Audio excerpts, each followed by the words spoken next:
आज मैं तिहाड़ जेल में हमारे नेशनल कन्वीनर और दिल्ली के लोकप्रिय मुख्यमंत्री श्री अरविंद केजरीवाल जी को मिलके आया हूं। सबसे पहले परिवार की बातें हुई। मेरी बेटी नियामत जो कि अभी 1 महीने की हुई है, उसका हालचाल पूछा, कैसी है वो। उसके बाद पंजाब के लोगों की, किसानों की फसल, क्योंकि इस बार मंडियों में अब आ रही है, उन्होंने पूछा कि पैदावार कैसी है इस बार, और जो किसानों का जो डायरेक्ट जो ट्रांसफर है पैसे की, जो सीसीएल की फसल का पैसा, उसमें कोई बाधा तो नहीं आ रही, या कोई चुनाव आचार संहिता की वजह से पंजाब में कोई ऐसी सहूलत जो रोक ली हो। मैंने कहा जी बिल्कुल नहीं है, निरंतर सुविधाएं चल रही हैं, बिजली भी फ्री चल रही है, मंडियों में एक एक दाना जो गेहूं का आएगा वो हम रिकॉर्ड पैदावार करके 130 लाख मीट्रिक टन देश के सेंट्रल पूल में दे रहे हैं, और पैसे भी उसी दिन ट्रांसफर हो रहे हैं। और जो हाड़ी बोलते हैं पंजाबी में इसको, तो ये गेहूं का सीजन जो है वो अभी चरम सीमा पे है। 2-4 दिन में जो सीजन है खत्म हो जाएगा।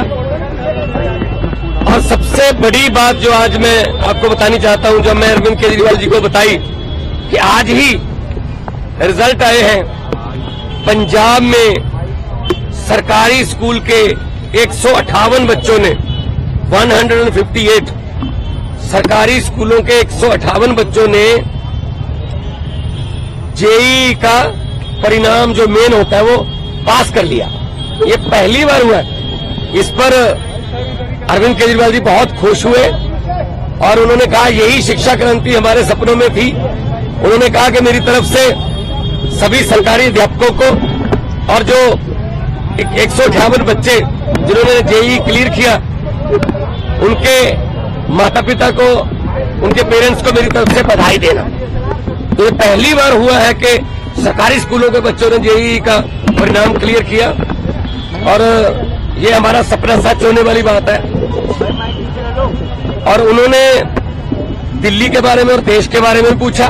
मैंने कहा जी मैं गुजरात होके आया हूं, भरूच और भावनगर, माइंड ब्लोइंग रिस्पांस है, और लोग, पूरे देश के लोग ये कह रहे हैं कि ये गलत किया अरविंद केजरीवाल के साथ कि उनको पकड़ के अंदर कर दिया।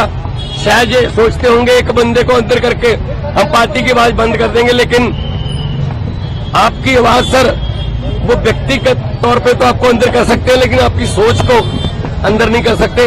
तो हम असम में भी गया, उन्होंने मुझे कहा कि दिल्ली भी आना, और दिल्ली के जो प्रचारक हैं उनको पंजाब में भी लेके जाना है, और कहीं भी इंडिया गठबंधन का कोई, हमारा पार्टी का कोई नेता, अगर वो असम हो, चाहे वो गुजरात हो, चाहे वो महाराष्ट्र हो, चाहे वो यूपी हो, बिहार हो, कहीं भी वो बुलाए, हमने जाना है। ये चुनाव जो है ये जीतने हारने वाला चुनाव नहीं है, ये संविधान को बचाने वाला और लोकतंत्र को बचाने वाला चुनाव। सेहत उनकी ठीक है, वो कह रहे हैं कि मुझे इंश्योरेंस मिल रही है, और अब मेरा रूटीन में चेकअप भी हो रहा है, तो सेहत उनकी बिल्कुल ठीक है। एक इम्पोर्टेंट सवाल है, अमित शाह ने ये कहा है कि अगर उनकी जान को खतरा है, जेल तो आप ही के अधीन आती है, लेकिन फिर भी अगर मुझ पर शिकायत आएगी तो हम देखेंगे, क्योंकि पिछली बार आपने कहा था कि आतंकवादियों से भी बुरा सलूक अरविंद केजरीवाल के साथ किया जा रहा है। नहीं, मीटिंग तो आज भी मेरी उसी तरीके से हुई है। शीशा, दोनों तरफ जालियां और इंटरकॉम फोन, मीटिंग तो उसी तरीके से हुई है। ये इन्होंने शायद ये मन में धार रखा है कि हम सीधा नहीं मिलने देंगे। ये इनकी मर्जी हो सकती है या इनकी नफरत की इंतहा हो सकती है, लेकिन इतना मैं बताना चाहता हूं कि अरविंद केजरीवाल जी की जो सोच है, अरविंद केजरीवाल जी ने जो अंदर से मुझे संदेश दिया वो यही दिया कि लोगों को ये बता देना मेरी फिक्र मत करना, लेकिन वोट जरूर डालना और लोकतंत्र और संविधान को बचाने के लिए वोट डालना।